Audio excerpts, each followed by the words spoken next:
كثير من الأصدقاء يسألون سؤال، يقولون الأكياس اللي موجودة عندنا لماذا موجود ب 15 كيلو فقط؟ 15 كيلو، مع العلم هاي الأكياس يعني مخصص ل 25 كيلو، مو بس لل 20 كيلو، مخصص ل 15 كيلو.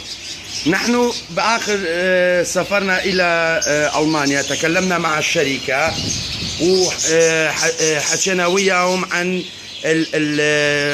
ظروف التخزين والحالة التخزين بالعراق، وهم اختاروا أو قرروا شيء، احنا ناخذ ال 15 كيلو. لماذا؟ لأن هاي الأكياس عند التخزين يكون بهذا الشكل كما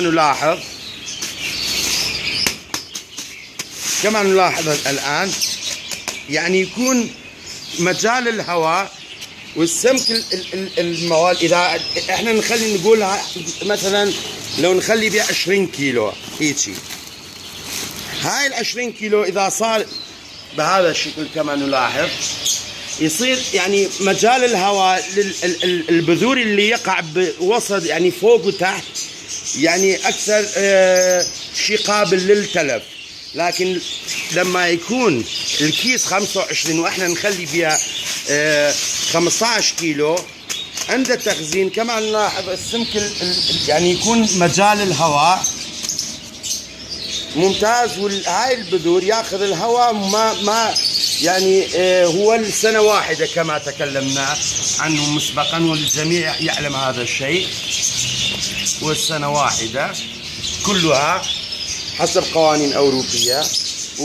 وبهذا الشكل يكون طريقة التخزين أحسن وأفضل، حتى يكون هناك مجال تنفس للبذور داخل الكيس.